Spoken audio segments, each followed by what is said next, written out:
नमस्कार, मैं रवीश कुमार। अमेरिका ने ईरान के तीनों न्यूक्लियर प्लांट पर बम गिरा दिया है। ईरान के सरकारी टीवी चैनल ने कहा है तीनों परमाणु ठिकानों को पहले ही खाली करा लिया गया था। इस वजह से न्यूक्लियर रेडिएशन का कोई खतरा नहीं।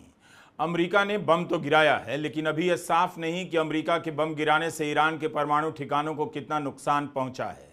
क्या खाली परिसर पर हमला हुआ या कुछ नष्ट भी हुआ है? इस हमले में तीनों न्यूक्लियर प्लांट में काम करने वाले कितने लोग मारे गए? ईरान के बुशर प्लांट पर हमला नहीं हुआ है, जिसमें रूसी वैज्ञानिकों के काम करने की बात खुद रूस के परमाणु कॉरपोरेशन के अध्यक्ष ने की थी। क्या अमेरिका ने उन ठिकानों से खुद को दूर रखा जहां पर रूस के नागरिकों के होने की आशंका थी? मगर तीन प्लांट पर बम गिराना, उन्हें ध्वस्त करना, यह भी काफ़ी है समझने के लिए कि अमेरिका का शुरू से ईरान को लेकर क्या इरादा था। उसने चिंता नहीं की कि रूस क्या करेगा, चीन क्या करेगा। नमस्कार, हम आपके सामने ईमानदार और बेखौफ पत्रकार मिस्टर रवीश कुमार जी की नई ताज़ी खबर लेकर पहुंचे हैं। तो चलिए सुनते हैं खबर और खबर की तरफ चलते हैं। अब इन दो देशों को बताना होगा कि वे क्या करेंगे। ईरान पर अमेरिका का बम गिराना बहुत बड़ी घटना है। इसके जवाब में ईरान क्या करेगा? आने वाले दिनों में मध्य पूर्व की हालत पर क्या असर पड़ेगा? भले न्यूक्लियर प्लांट को खाली करा लेने का दावा किया जा रहा है, लेकिन ईरान ने अमेरिका के हमले से इनकार नहीं किया है। इस हमले के बाद अमेरिका को संबोधित करते हुए राष्ट्रपति ट्रंप ने जिस तरह से ईरान के बारे में कहा है, उससे साफ है कि यह लड़ाई यहीं खत्म नहीं होगी और ना यहीं खत्म करने का इरादा लगता है। ट्रंप ने ईरान को आतंक का समर्थन करने वाला दुनिया का नंबर 1 देश कहा, मध्य पूर्व का बुली कहा, ईरान के बमों को सड़क छाप बम कहा और साफ साफ कहा कि अगर ईरान शांत नहीं हुआ तो इससे भी बड़ा हमला किया जाएगा। ट्रंप का यह भाषण बता रहा है कि वे ईरान पर हमला करने को लेकर कभी भी उलझन में नहीं रहे। उन्हें भी पता था, या कह सकते हैं कि नेतन्याहू को पता था कि ट्रंप को अब क्या क्या करना है और उसके बाद क्या क्या कहना है। बम गिराकर ट्रंप ने साबित कर दिया कि अमेरिका से ज्यादा इस्राइल की चलती है, इस्राइल अमेरिका को चलाता है। ट्रंप ने बम गिराने से पहले अमेरिकी कांग्रेस की मंजूरी लेने की जरूरत भी नहीं समझी। उन्हें पता था कि मंजूरी शायद ना मिलती। उन्होंने बम गिराने से पहले दुनिया के सामने ठोस सबूत भी नहीं रखे कि ईरान ने बम बनाया है या नहीं। युद्ध के विरोध पर चुनाव जीत कर आने वाले ट्रंप का यह बयान बता रहा है कि युद्ध के विरोध में उनके दिए गए सारे भाषण झूठ और कल्पना का लेबल पहनकर अमेरिका में टहल रहे हैं। ट्रंप ने अपने भाषणों को नकार दिया, उन्हें नकारना भी था। इस्राइल ही अमेरिका की जनता है, इस्राइल ही अमेरिका का पब्लिक ओपिनियन है और इस्राइल का फैसला अमेरिका का फैसला है। Thank you very much. A short time ago, the U.S. military carried out massive precision strikes on the 3 key nuclear facilities in the Iranian regime: Fordo, Natanz, and Esfahan. Everybody heard those names for years as they built this horribly destructive enterprise. Our objective was the destruction of Iran's nuclear enrichment capacity and a stop to the nuclear threat posed by the world's #1 state sponsor of terror. Tonight, I can report to the world that the strikes were a spectacular military success. Iran's key nuclear enrichment facilities have been completely and totally obliterated. Iran, the bully of the Middle East, must now make peace. If they do not, future attacks will be far greater and a lot easier. For 40 years, Iran has been saying death to America, death to Israel. They have been killing our people, blowing off their arms, blowing off their legs with roadside bombs. That was their specialty. Netanyahu और Trump के भाषण अब एक जैसे हो चुके हैं। Trump ने केवल बम गिराने की सूचना नहीं दी, बल्कि यह भी बता दिया कि वे ईरान को किस नजर से देखते हैं। ट्रंप ने कहा कि ईरान अमेरिका और इस्राइल की मौत का ऐलान पिछले 40 साल से करता आ रहा है और सड़क छाप बमों के सहारे हमारे लोगों को घायल कर रहा है, मार रहा है। तो क्या अब भी न्यूक्लियर डील की संभावना बची है? जब अमेरिका ने प्लांट पर बम गिरा दिया तो किस हद से वह मध्यस्थता करेगा और ईरान से डील की बात करेगा? तो डील की बात का अब कोई मतलब नहीं लगता। ईरान ने एक तरह से अच्छा किया, डील को लेकर अमेरिका पर कभी भरोसा नहीं किया। इस्राइल के प्रधानमंत्री बेन्यामिन नेतन्याहू ने ट्रंप को बधाई भेजी है। कहा है ईरान के न्यूक्लियर ठिकानों पर बम गिराने के आपके साहसिक फैसले के लिए बधाई। अमेरिका के इस शक्तिशाली प्रदर्शन से इतिहास बदल जाएगा। ट्रंप के इस कदम ने मध्य पूर्व में शांति और समृद्धि का नया रास्ता बना दिया है। नेतन्याहू ने कहा कि राष्ट्रपति ट्रंप और मैं अक्सर शक्ति से शांति लाने की बात करते रहे हैं। पहले शक्ति आती है और फिर शांति। Congratulations, President Trump. Your bold decision to target Iran's nuclear facilities with the awesome and righteous might of the United States will change history. In Operation Rising Lion, Israel has done truly amazing things. But in tonight's action against Iran's nuclear facilities, America has been truly unsurpassed. It has done what no other country on earth could do. History will record that President Trump acted to deny the world's most dangerous regime the world's most dangerous weapons. His leadership today has created a pivot of history that can help lead the Middle East and beyond to a future of prosperity and peace. President Trump and I often say, peace through strength. First comes strength, then comes peace. And tonight, President Trump and the United States acted with a lot of strength. Netanyahu ने Trump की भूरी भूरी प्रशंसा कर डाली और कहा कि अमेरिका और इस्राएल की दोस्ती और एक दूसरे में विश्वास अक्षुण्ण है। रूस ने जब यूक्रेन पर हमला किया तब अमेरिका ने यूक्रेन को अरबों डॉलर दिए, अपने हथियार भी दिए, लेकिन यूक्रेन के लिए कभी मैदान में नहीं उतरा। अमेरिका के लिए इस्राएल कितना अहम है या इस्राएल का अमेरिका में कितना प्रभाव है कि अमेरिका ईरान के खिलाफ अपने सैनिक उपकरण और अरबों डॉलर की सप्लाई के बाद भी जंग में उतर गया। एबीसी ने रिपोर्ट किया है कि 21 जून की रात के हमले के लिए एक साल पहले अमेरिका और इस्राएल ने साझा अभ्यास किया था। अमेरिका में ट्रंप के समर्थक भी सवाल कर रहे हैं कि ईरान पर हमला कर ट्रंप ने अमेरिका पहले की नीति बदलकर इस्राएल फर्स्ट की नीति कर दी है। पत्रकार ग्लेन ग्रीनवॉल्ड ने एक व्यक्ति के ट्वीट का स्क्रीनशॉट दिखाया है कि हमले के बाद राष्ट्रपति ट्रंप ने इस्राएल के इस पत्रकार बराक रेविट को फोन किया और जानकारी दी। ग्लेन के मुताबिक यह पत्रकार 2023 तक इस्राएल की सेना का हिस्सा था और उसके बाद एक्सियोस में काम करने लगा। बराक ने अपने ट्वीट में लिखा है कि ट्रंप ने कहा है कि हमें बड़ी सफलता मिली है, तुम्हारा इस्राएल पहले से ज्यादा सुरक्षित है। इस तरह के मीम अमेरिका में खूब चल रहे हैं कि आपने वोट तो दिया ट्रंप को, राष्ट्रपति उन्हें चुना, लेकिन राष्ट्रपति के रूप में मिल गए नेतन्याहू। यह भी सवाल उठ रहा है कि अमेरिका ने इस्राएल की रक्षा के लिए ईरान पर बम गिराया या नेतन्याहू को बचाने के लिए। कई लोग लिख रहे हैं कि अमेरिका के राष्ट्रपति नेतन्याहू हैं, अमेरिका के लोग ही लिख रहे हैं। अब आते हैं ईरान पर। जिस तरह से ईरान ने हाइफा का कितना नुकसान किया इसे लेकर कोई ठोस जानकारी नहीं मिलती, उसी तरह से न्यूक्लियर प्लांट को कितना तबाह किया गया है इसे लेकर अलग अलग दावे हैं। ट्रंप और नेतन्याहू तो जश्न मना रहे हैं, लेकिन इन दावों पर भी सवाल उठ रहे हैं। आईएईए और रूस ने भी कहा था न्यूक्लियर साइट्स को टारगेट करने से रेडिएशन हो सकता है, लेकिन ईरान कह रहा है रेडिएशन का कोई खतरा नहीं। तो क्या अमेरिका ने खाली न्यूक्लियर प्लांट पर बम गिराया? आईएईए ने रिपोर्ट किया है कि फोर्डो समेत किसी भी परमाणु ठिकाने के रेडिएशन लेवल में कोई बदलाव नहीं आया है। ऐसे में अमेरिका के उन दावों पर सवाल उठ सकता है कि उसने 3 ठिकानों को तबाह किया है या नहीं। रशिया न्यूज ने यह वीडियो अपने हैंडल पर डाला है। हम पुष्टि नहीं कर सकते कि यह हमले की जगह का वीडियो है या नहीं।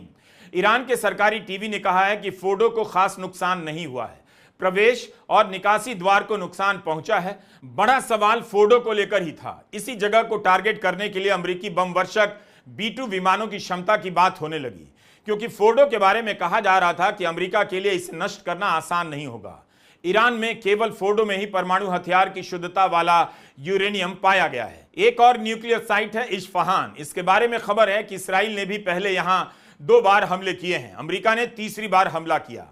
क्या ईरान ने वहां पर सब कुछ रख छोड़ा था कि अमेरिका या इसराइल जिसे जब मन करे आए और बम गिराकर तबाह करे? एक तीसरी न्यूक्लियर साइट है नतान्ज। इसके बारे में फॉक्स न्यूज ने रिपोर्ट किया है कि इसराइल ने 75% नुकसान कर दिया है, अमेरिका ने बम गिराकर इसे मिटा दिया है। फॉक्स ने सूत्रों के हवाले से यह रिपोर्ट किया है। नुकसान की खबरें आती रहेंगी, वीडियो आते रहेंगे, किसी भी वीडियो पर तुरंत भरोसा ना करें। भारत में ईरान का एक ट्विटर हैंडल है, यह भारत में ईरान के दूतावास का आधिकारिक ट्विटर अकाउंट है। इस पर ईरान के एटॉमिक एनर्जी ऑर्गेनाइजेशन का बयान छपा है कि फोर्डो, नाताज और इस्फहान की न्यूक्लियर साइट्स पर हमला हुआ है और अमेरिका ने इन हमलों की जिम्मेदारी ली है। यह सरासर अंतर्राष्ट्रीय कानून का उल्लंघन है। ईरान ने कहा कि आईएईए की नाक के नीचे अमेरिका ने परमाणु ठिकानों पर हमला किया है। ईरान ने आईएईए की भूमिका पर भी सवाल उठाया और लिखा है कि इसकी जिम्मेदारी उस पर भी बनती है। तीनों परमाणु साइट को परमाणु अप्रसार नीति के तहत मॉनिटर किया जाता रहा है। ईरान ने अंतर्राष्ट्रीय समुदाय से भी मांग की है कि वह इस जंगल राज की निंदा करे और ईरान का समर्थन करे। ईरान ने अपनी जनता को भरोसा दिलाया है कि हजारों क्रांतिकारियों और प्रतिबद्ध वैज्ञानिकों ने परमाणु कार्यक्रम को यहां तक पहुंचाया है, अपनी शहादत दी है। ईरान किसी भी कीमत पर अपने कार्यक्रमों को रुकने नहीं देगा। ईरान के विदेश मंत्री सैयद अब्बास अरकाजी ने कहा है, अमेरिका ने न्यूक्लियर प्लांट पर हमला कर बहुत बड़ा अपराध किया। उन्होंने कहा है कि इस हमले का असर हमेशा के लिए होगा। संयुक्त राष्ट्र के हर देश को इस हमले से चिंतित होना चाहिए। संयुक्त राष्ट्र के चार्टर के अनुसार ईरान अपनी संप्रभुता, अपने हितों और लोगों की रक्षा के लिए जो कदम उठा सकता है उठाएगा। परमाणु ठिकाने पर हमला करना जोखिम का काम है। इस हमले को अंजाम देकर ट्रंप ने भी बड़ा जोखिम उठाया है। अभी तक नेतन्याहू अंतर्राष्ट्रीय कानूनों की धज्जियां उड़ा रहे थे और अब उनके साथ ट्रंप भी शामिल हो गए। लगता है ट्रंप ने अपना पुराना कोई कर्जा उतारा है।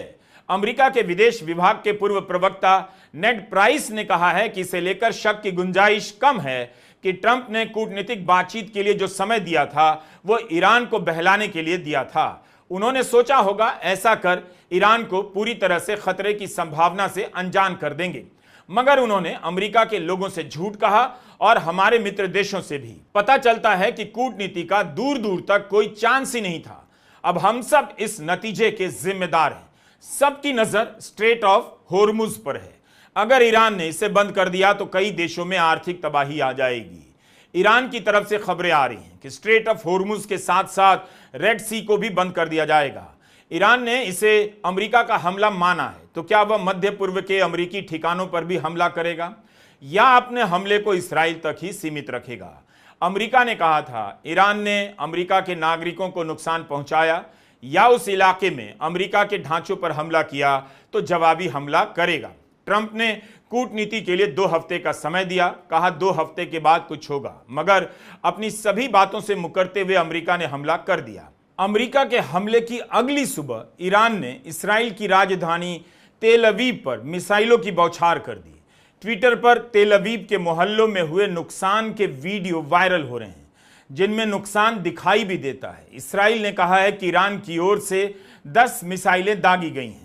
अमेरिकी मीडिया के बड़े बड़े पत्रकार तेल अवीव से सीधी रिपोर्टिंग कर रहे हैं, मगर ईरान में असल में कितना नुकसान हुआ है इसे लेकर अभी स्थिति साफ नहीं।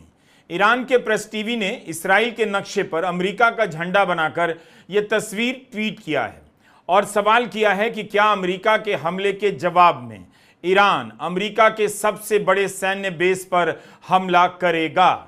इसराइल की सेना ने भी पश्चिमोत्तर ईरान पर हमला बोल दिया है। इसका मतलब है कि अमेरिका के बम गिराने से कुछ भी हासिल नहीं हुआ, शक्ति से शांति नहीं आई।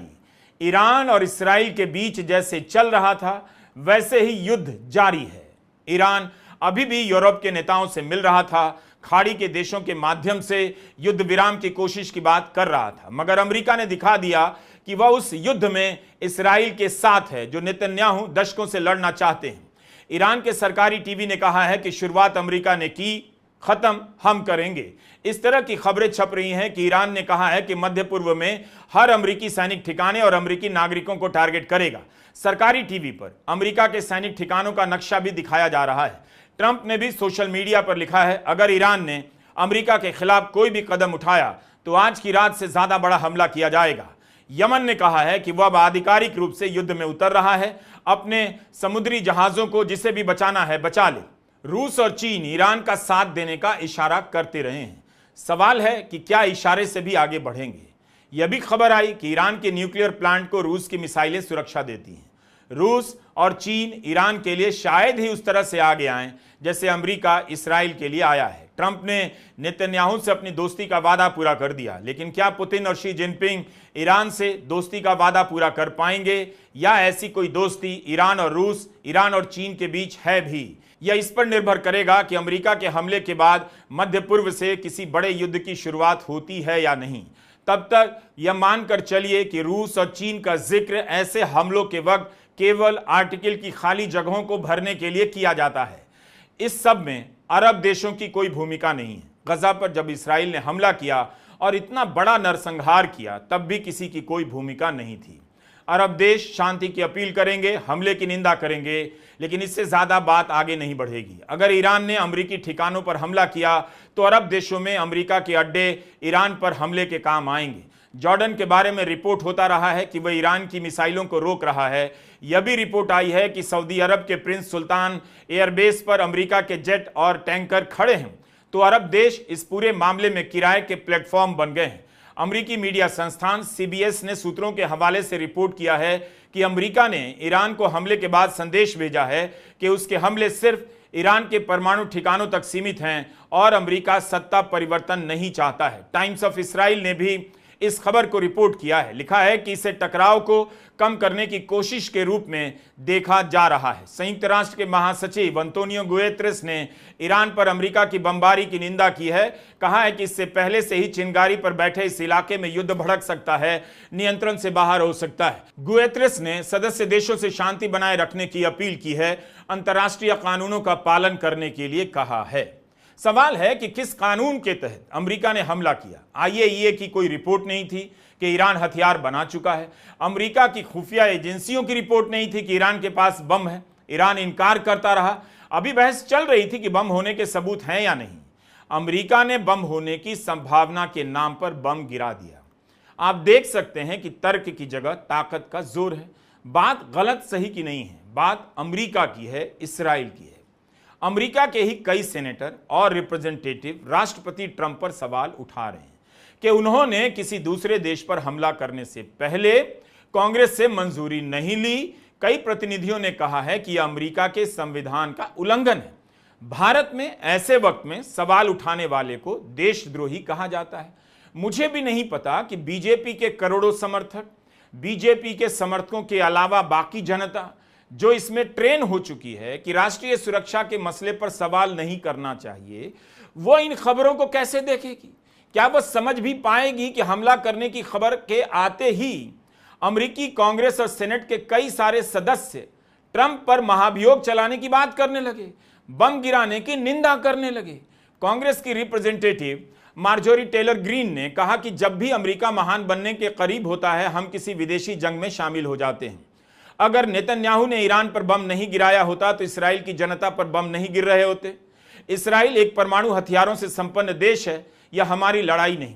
रिप्रेजेंटेटिव नैन्सी पेलोसी ने कहा है कि राष्ट्रपति ने बिना कांग्रेस की मंजूरी के हमला कर संविधान का उल्लंघन किया है। मैं कांग्रेस में अपने सहयोगियों के साथ प्रशासन से जवाब मांगती हूं। इस ऑपरेशन ने अमेरिकी नागरिकों को खतरे में डाल दिया है और इलाके में युद्ध भड़कने के आसार बढ़ गए हैं।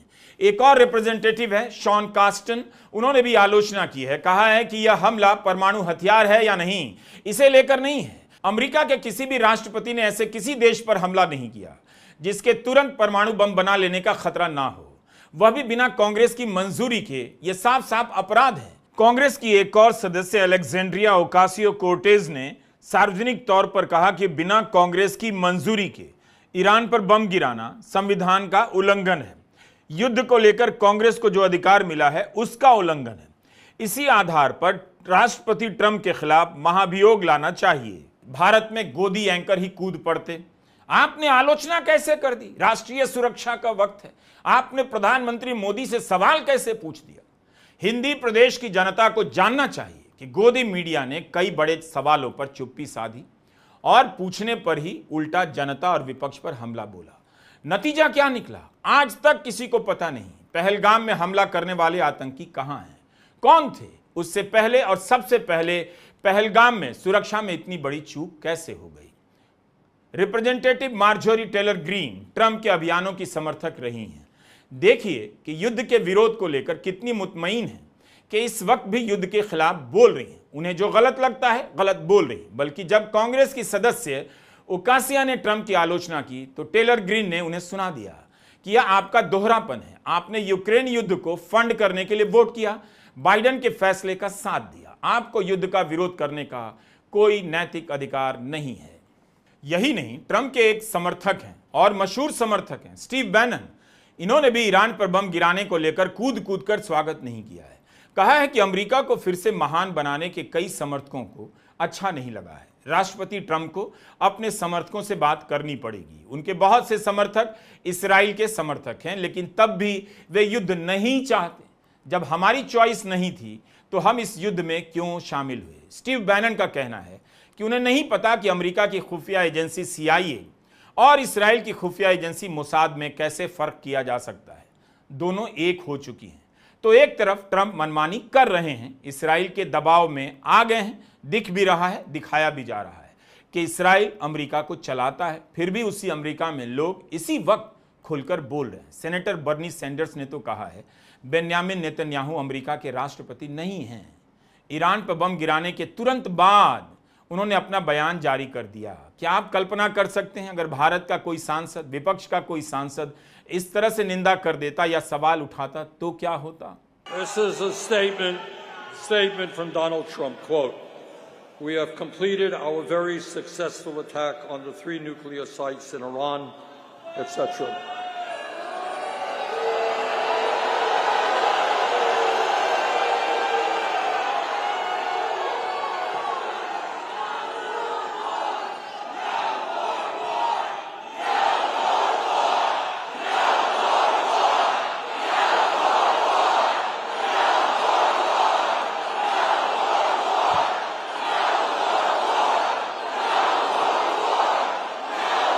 I agree. And I want to tell you something. Not only is this news that I've just heard, the second alarming that all of you have just heard, but it is so grossly unconstitutional. All of you know that the only entity that can take this country to war is the U.S. Congress. The President does not have the right. America में युद्ध के समर्थकों में खुशी की लहर दौड़ गई है। वहां के सांसदों में इस बात को लेकर गर्व करने का चलन रहा है कि वे इस्राएल के समर्थक रहे हैं। एजेंट कहने से भी बुरा नहीं मानते। ऐसे सांसद और समर्थक ट्रंप की खूब तारीफ कर रहे हैं। ट्रंप को यह कदम उठाना भी था। उन्होंने साबित कर दिया कि एक डीप स्टेट ही असली अमेरिका है। उस पर जिसका भी प्रभाव है, फैसला उसी का होता है और उसी के हिसाब से अमेरिका ही नहीं, यूरोप के देश भी हाँ में हाँ कहते हैं। अमेरिका ने ईरान पर बम गिरा दिया। 2 हफ्ते का समय दिया था, लेकिन तब भी कहा जा रहा था बम कभी भी गिराया जा सकता है। इससे जुड़ी खबरें तेजी से बदलती जा रही हैं। दावे गलत हो सकते हैं, दावे सही भी हो रहे हैं। इसलिए ध्यान से इन घटनाओं को देखिए। तिमोथी स्नाइडर एक बड़े प्रोफेसर हैं। उन्होंने कहा है कि युद्ध के बारे में 5 चीज़ों का ख्याल रखना चाहिए। हमले के पहले घंटे में जो दावे किए जाते हैं, उनमें से कई दावे समय के साथ गलत हो जाते हैं। कुछ भी कहिए, जो भी युद्ध शुरू करता है वो केवल घरेलू राजनीति के बारे में सोचता है। युद्ध क्यों किया, इसकी दलील समय के साथ बदलती रहती है। मकसद क्या था, हासिल हुआ या नहीं, इसका कोई मतलब नहीं होता। युद्ध का परिणाम कुछ भी हो सकता है। युद्ध शुरू करना आसान है, खत्म करना मुश्किल। दुनिया में कानून व्यवस्था नाम की कोई चीज नहीं रह गई। ताकत का जश्न मनाया जा रहा है।